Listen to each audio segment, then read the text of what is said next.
રામ રામ, જય દ્વારકાધીશ મિત્રો, કેમ છો? મજામાં? તો આજે આપણે દ્વારકાધીશના દર્શન કરવા જવાનું છે અને રસ્તામાં વરસાદ પણ ચાલુ થઈ ગયો છે. તો આપણે ગાડી એક હોટલ ઉપર બ્રેક કરી છે. તો અહીંયા પહેલાં જમી લઈએ, પછી અહીંથી દ્વારકાની સફર ઉપર નીકળીએ. અને છાંટા પણ વધારે આવવાના ચાલુ થઈ ગયા. તમે મારી બેક સાઈડ જોઈ રહ્યા છો, દ્વારકા હાઈવે ઉપર ઓમ હોટલ છે. તો અહીંયા આપણે જમવા ગાડી બ્રેક કરી છે. તો મિત્રો ચાલો આગળ વ્લોગમાં બન્યા રહીજો.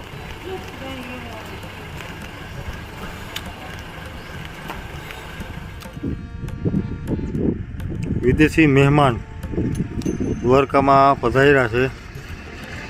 રસ્તામાં જતા હતા તો બધું જોવા જેવું છે, તો બધું થોડોક વ્લોગમાં લઈ લઈએ.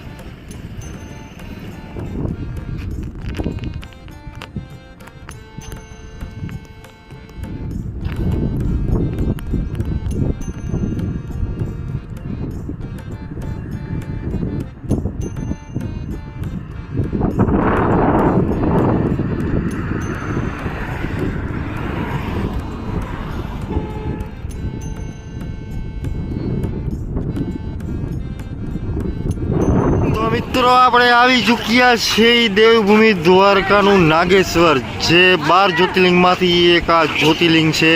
તો ચાલો આપણે ત્યાંના પણ દર્શન કરીએ.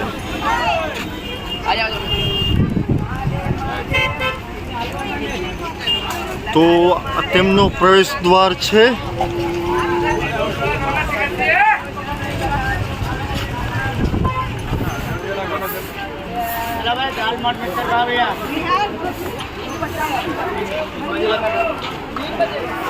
તો મિત્રો આ છે નાગેશ્વરના મોટા શિવજીની મૂર્તિ, બહુ મોટી અને વિશાળ. અને આ છે મંદિરની ધજા. ટ્રાફિક જામ ફૂલ છે, તેના હિસાબથી હું તમને દર્શન નહીં કરાવી શકું. તો નાગેશ્વર જ્યોતિર્લિંગની ધજાના દર્શન પણ તમે કરી શકો છો.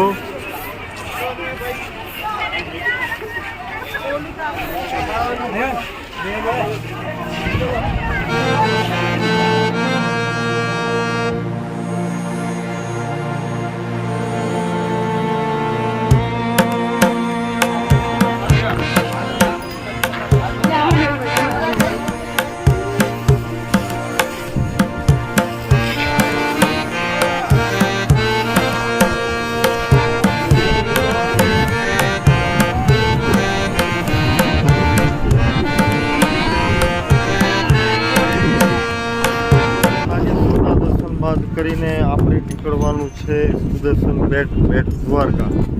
તો વ્લોગમાં બન્યા રહેજો. તો હવે આગળ આપણે મળશું બેટ દ્વારકા સુદર્શન સેતુ. તો મિત્રો આપણે પહોંચી ગયા છીએ બેટ દ્વારકા સુદર્શન સેતુ. તો આપ જોઈ શકો છો, ઝૂમ કરીને તમને બતાવું છું કે બ્રિજ કેવડો મોટો અને વિશાળ છે ને 2.5 કિલોમીટર જેટલું લાંબુ છે, 2.5 થી 3 કિલોમીટર.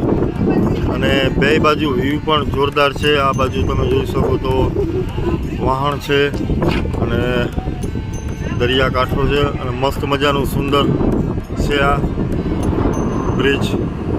મિત્રો તમે જોયું હશે, પણ તમને જોઈને પણ મજા આવી હશે. તો હવે આપણે આગળ જવાના છીએ બેટ ભગવાનના દર્શન કરવા.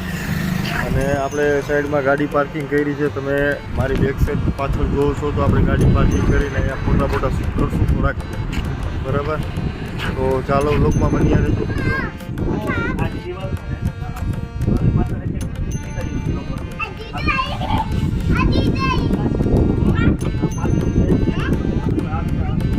તો મિત્રો મુકેશભાઈ દરિયામાં નાવા જાય છે. મુકેશભાઈ જાઓ, હા મદદ કરો. નિહારિકાબેન મદદ કરે છે. ચાલો ચલો ચલો ચલો ચલો હલો.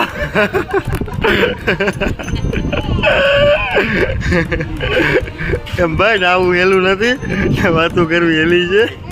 અહીંયા આવતો ભાઈ, ભાઈ અહીંયા આવતો. ભાઈ બસ તારું નામ શું છે? હે ક્યાંથી આવ્યા? હે જય જય રામ. અમદાવાદ. ઓહો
મિત્રો આપણે આવી ગયા છીએ દ્વારકાનું ભડકેશ્વર મહાદેવ મંદિર.